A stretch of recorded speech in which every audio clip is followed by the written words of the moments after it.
Welcome to LSDM and to this masterclass. Thank you all for joining us, and thank you, Arantxa, for accepting our invitation. So today we invited Arantxa, which is a former student from the Master in Design, to talk us a little about her project. She completed the master in 2021, by the end of 2021. So she had a really immersive online experience during COVID. So for the ones that didn't join us in our previous master classes, we are holding these sessions every Wednesday, or at least almost every Wednesdays. So feel free to join us. You can check the updates in our social media, so Instagram, Facebook, and LinkedIn, to see what will be the next masterclass. And also you can take a look at the previous sessions that are available on our YouTube channel. So Arantxa, the stage is yours. Thank you, Mafalda. Hello, everyone. So I'm going to start my presentation. And well, an emotion generates a feeling. A feeling can transform into an action. Any action can create new stories, and a new story can change the world. So, which story has changed your life? Hello, everyone. I'm Arantxa, and I'm a graphic designer and professor at Universidad de Monterrey. Well, based in Monterrey, Mexico. So, well, talking a little bit about me, I have a BA in graphic design from the Universidad de Monterrey and a Master of Arts in Design and a Master of Arts in London School of Design and Marketing, and I have 10 years of experience in the graphic design field. I also worked with national and international corporations in marketing teams. Also, I work in the academic field. I develop as the coordinator and director of the graphic design program of the Universidad de Monterrey. And well, right now I'm working as a professor teaching branding, typography, packaging, and editorial design. And my areas of expertise are mostly, art direction, branding, advertising, and packaging. And well, for those who were wondering from where is the city where I come from, Monterrey is at the northeast of Mexico. It's almost at the border of the United States, and it's like a very industrialized city. We have approximately a population of 4.11 millions of people, and it's mostly surrounded by mountains. As you can see, maybe on the picture, at the back is one of the most emblematic mountains. It's called the Cerro de la Silla, or if I translate it, is the hill of the share. They say that it has like the form of the share, like of the horse. But well, now talking by the important things. So well, starting with the topic, why I chose LSDM.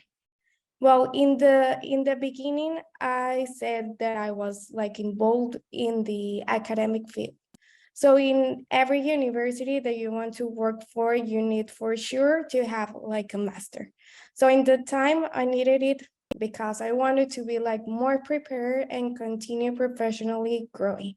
So I started to look through different options, but no one fitted with me and my work in that moment, because I didn't have like the option to quit everything and go to study like a master full time. So what I really like of LSDM was that I have the time to work and do my things, and also time to study. And the fact that I also have like the flexibility to study in my free time after work. But what I also liked the most was the program. Right now, the design field is like evolving. Obviously, we need designers to make our world more prettier, but also we need like strategic thinkers. And that's what I like about the program that gave us. For example, in design thinking, we saw like different models and methods that we can implement in our creative process, and also how to study the people's needs. In design communications, it also let us reflect on the multidisciplinary nature of communication design. And in design innovation, like gave us the skills to manage design and explore topics about innovation, creativity, and different methodologies. In research methods, it also gave us the key to understand that different research approaches. And in design lab, we have the opportunity to choose to explore in 3 different areas, depending on our personal ambition. It was such as communication design, interaction design, or product design.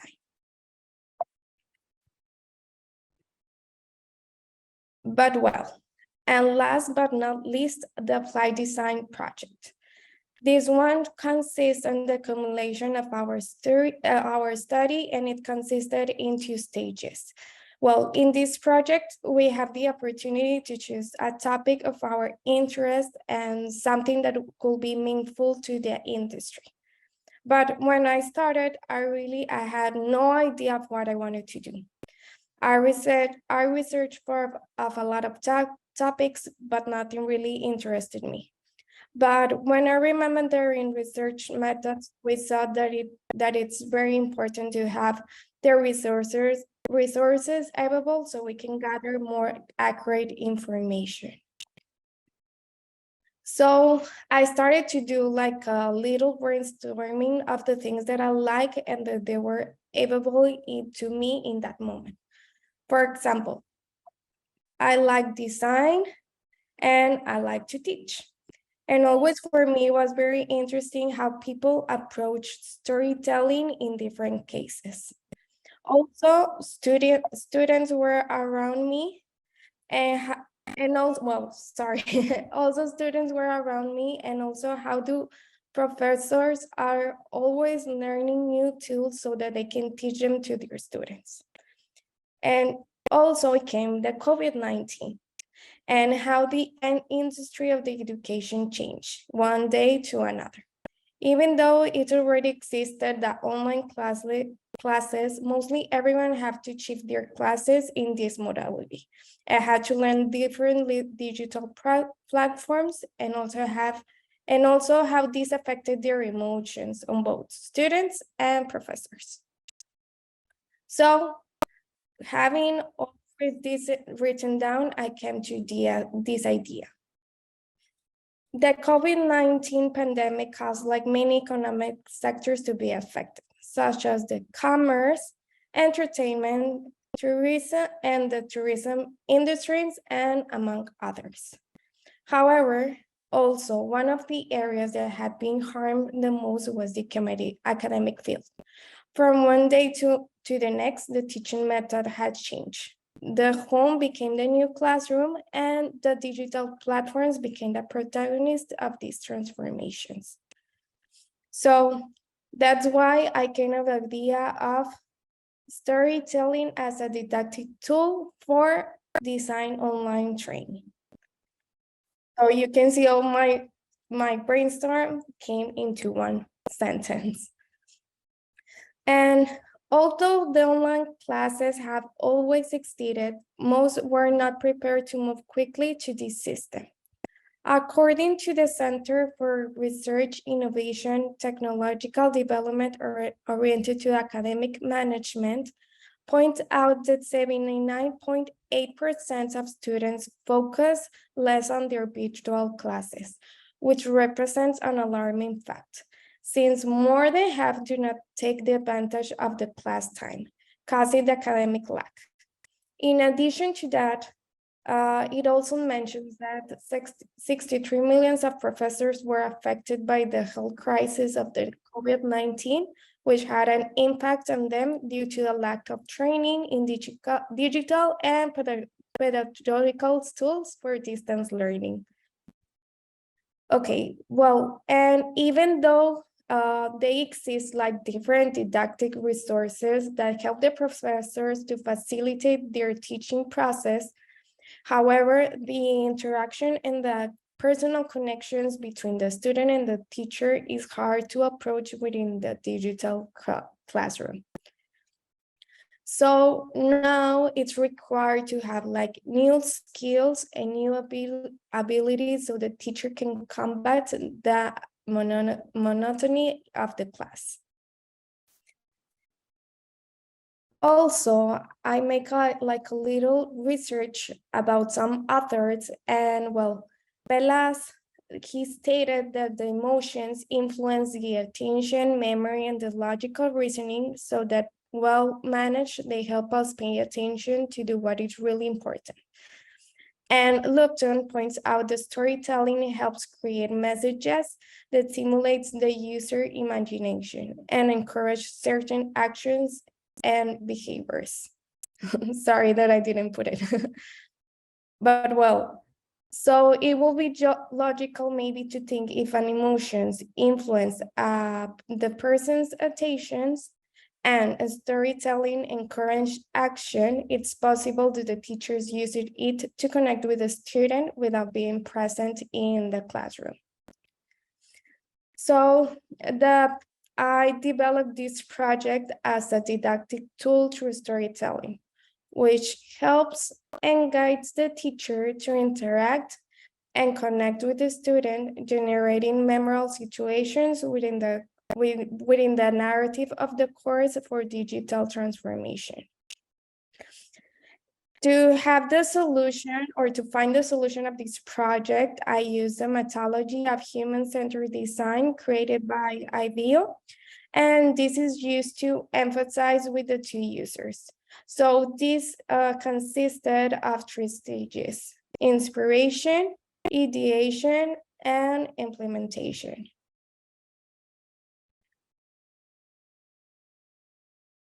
Okay, for the inspiration stage, I apply a survey to 25 students to find out their satisfaction with the online teaching methods, and apply 2 interviews that were conducted to understand like the both perspective, the professor and the student.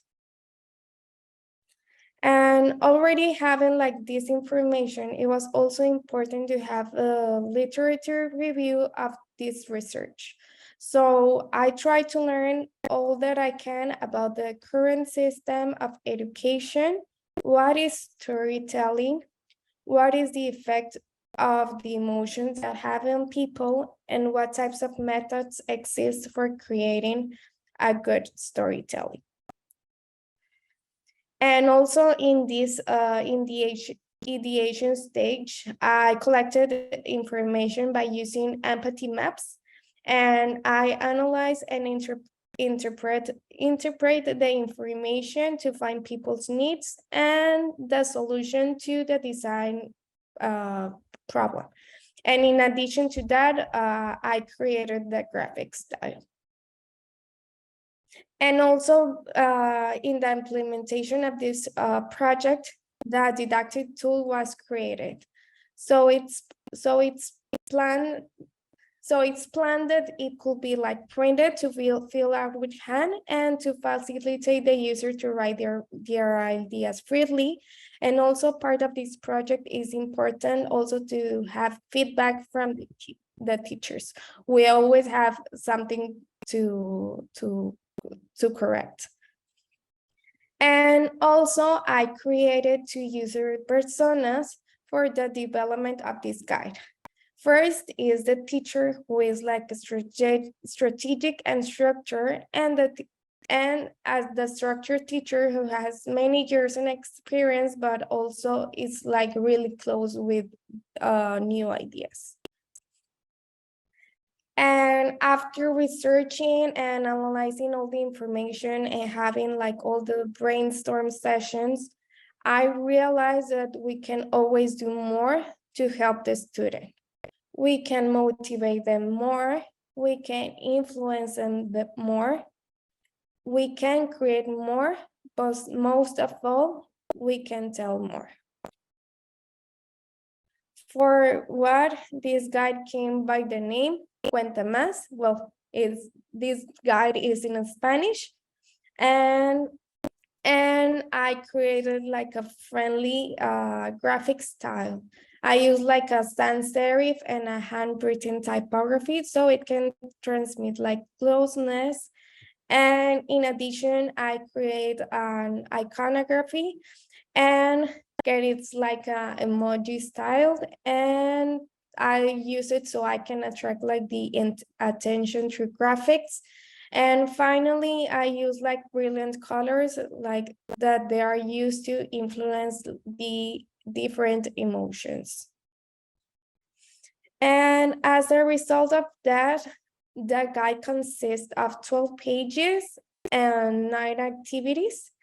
And I propose like a new system in which the teacher can understand the student, plan, gather information, and creating interesting stories throughout storytelling. So this is made up of 4 stages: is empathize, plan, devise, and act. So now to build like the complete handbook, please, if you have your cell phone at hand, you can scan the QR code and download the manual. And if you can't, nothing happens. I will go over to the information in the same way. I will let like 2 minutes if everyone has time. May I share the link in the chat box as well, Arantxa? Sorry? May I share the link of the QR? Yeah. I will, Sure. I will then.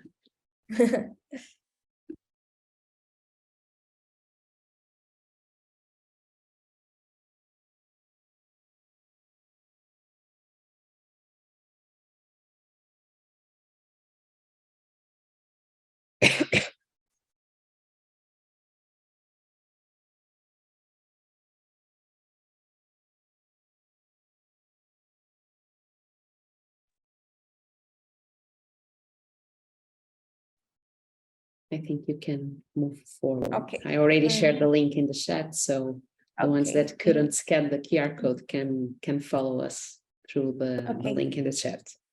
Okay, thank you. Well, this is like the cover of the guide or the handbook. In the middle, it has like the main logo in the center, and I designed some emojis to allude to the emotions. And well, at the top is the subtitle. And in the bottom, it mentions like what are you going to achieve throughout this guide. Well, in the second page, it gives you like the welcome and show you like the process, and also presents like a little timelines that indicates that in the duration of each stage. And well, so now it's now it's time to start the guide. So the first stage is empathize, and this section, the thing that it do is like it try to open you like the new mentality, and the first activity is course. So this one is the first activity is to try to understand how is the student environment and how it's surrounded by. And also, well, it's also like very important to create like user personas to know to who you are talking to, and to know like the different types of archetypes that there are. So in activity 2, you create like, well, the user personas and different scenarios depending of the context that you are in.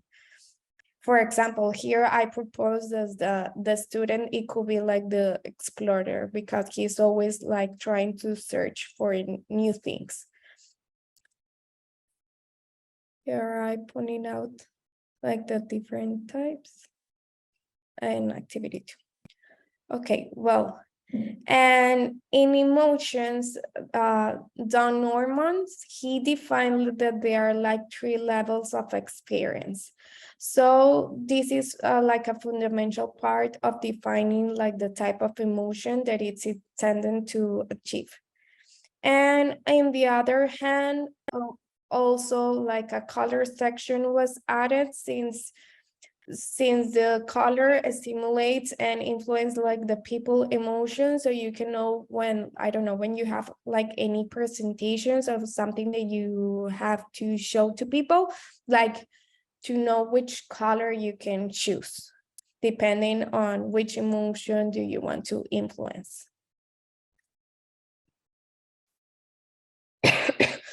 Sorry. Well, and in the second stage is plan, and we go to the third activity. And the third activity is like divided into 3 moments. It's like beginning, middle, and end.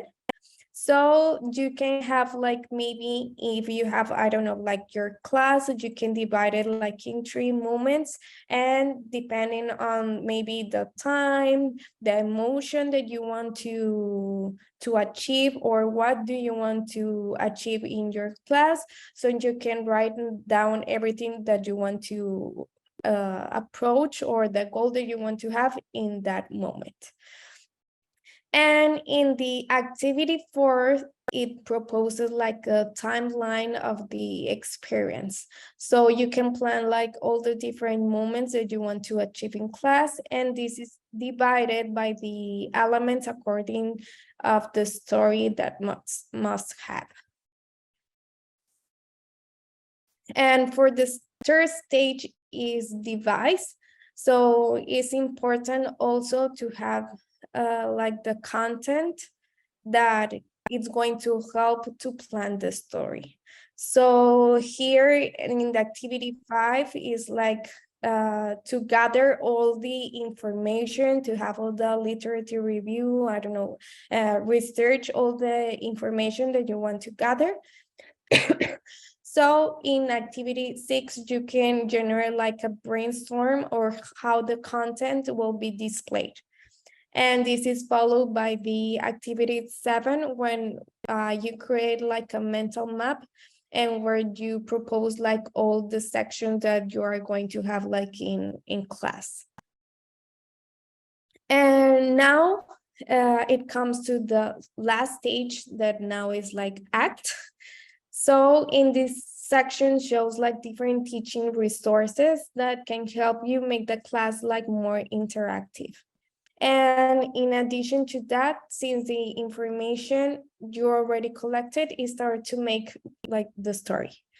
So in exercise, well, in the activity 8 is to define like the narrative of the class, and is going to be like in 4 stages.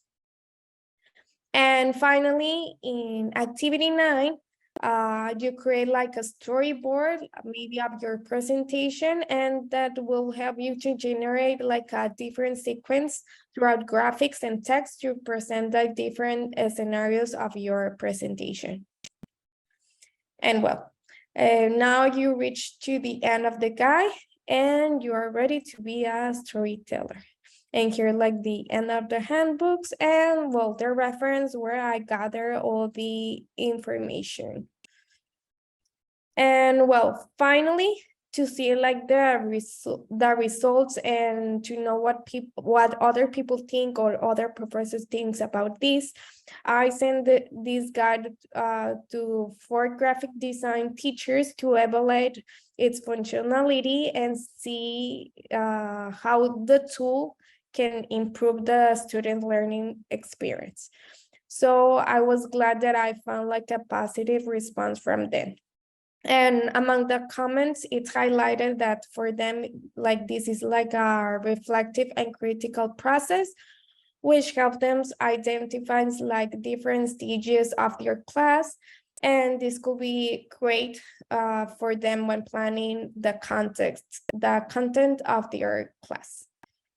So what they see, like in conclusion, these 4 is like, they see like it has like functionality, and enhance the experience of the student. But well, also like all of the things, it needs like a improvement. Something that they told me that I need, maybe I could add to this guide is like maybe make a summary or a checklist that shows the process of that integrates like all the stages. And well, in conclusion of this project, this helped me understand the power the stories have on people and on their emotions, but all of the importance of knowing the user in order to empathize with them. And although the education will no longer be the same as we know it, it's good for us to look for new disruptive models that could adapt to new teaching systems. And well, so the story is not over yet. In the future, it will be necessary to test the student and evaluate their interest, their attention, and their academic performance. And in addition to that, this guide could be considered making an extended version and developing into different topics, and also make like courses and seminars that I could design to teach to different professors to use this system. And finally, this guide could migrate to be used with other disciplines and not only to the creative ones. And well, thank you. Thank you for hearing me, and thank you so much. I don't know if we have questions already. Sorry, I shared by mistake. The second link that I shared was the link of the session or my session to Zoom, but you can now find the correct link to the guide in the chat box as well. I don't know if anyone has questions or comments. Just step up, raise your hand, or just write your question in the chat box. I have some questions for you, Arantxa. Thank you so much for your presentation and very, very cool design. Yes, we have already a question here. Is there an English version of this guide? No, I don't have it, but I will work on that to make an English version. Well, or let me just say that Arantxa was a student of our master, but in the Spanish version. So thank you also for your effort of doing this presentation in English, so that all our students could also understand what was your final project. But going back to your presentation, I just wanted to understand what kind of personas did you found during your research topic, because you said that you were able to find, or to at least to have 4 types of students, or that you mapped 4 types of students, and that the guide can also help the teacher to prepare the content or the way he will tell the story depending on the persona. Yeah, well, mostly, well, I created like two personas, but I mostly focus it in like 2 teachers. Mm-hmm. Like this guide, they are going to use it, the teachers. So it's the first teacher is the one who is like very strategic and a structure, but mm-hmm. he's like maybe more relaxed, like open to new ideas. Yes. And also the teacher that has a lot of experience, that has, I don't know, like many years teaching, but is like very close to open to other things that they are. And more attached to traditional methods. Yes. Yes. So we have a question from Gaius. Gaius, go ahead. Yes, hi Arantxa, and thank you very much for this presentation. Really interesting. I just went through the document. It's interesting. Congratulations. My question is, being a storyteller myself, or being a student of storytelling, student and teacher trainer, we can say it like that. The project goes in a direction that I've been thinking about. And I'm wondering if there is a possibility for collaboration here. Yeah. It's that I was thinking about the fact that as a journalist, you know, it's hard sometimes to have people write stories, and it's not just for journalists.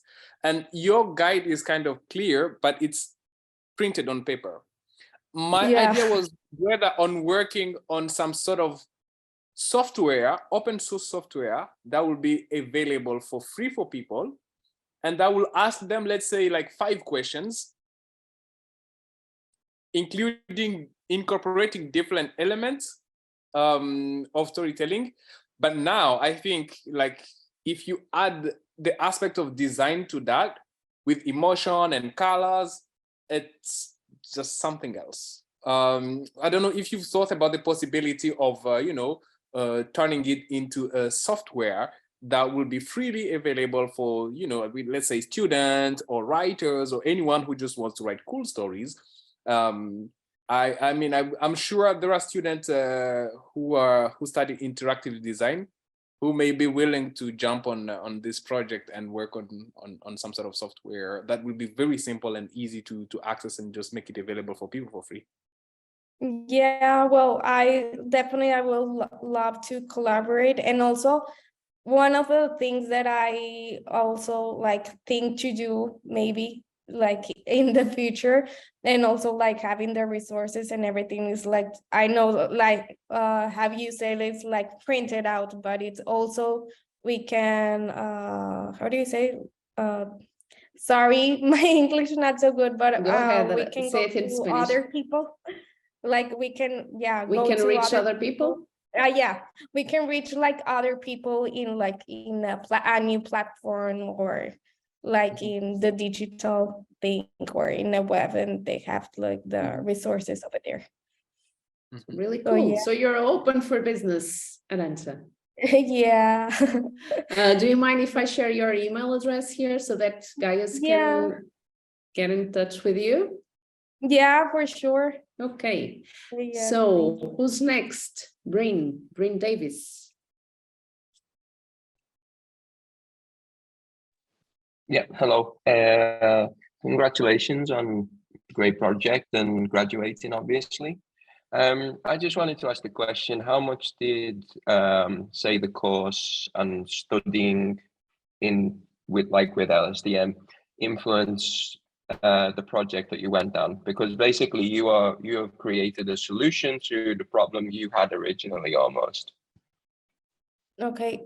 Can you repeat the question? Is if I think I misunderstood, like the cost of studying in LSDM?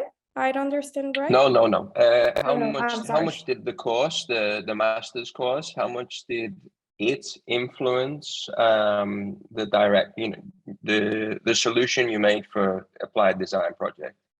Okay. Because your own personal story actually mirrors what the solution that you created, if that makes sense. Yeah. Well, I think, I don't know if I'm answering right, but I think that the master helped me a lot, like to have like a strategic thinking, and try to like innovate and try to think outside, I don't know, like the box. I think it helped me a lot, like the class of research methods, and also like what motivates you in, I don't know, in your life, or what you're want to do. That also there is a class, I think it was like design communication or design lab, I don't remember, that it give you like, what if you are freelance, what can you do, or you want to, I don't know, to work in like in the corporate field, what we're going to do. And I think that all of these things like help me to the solution of the project.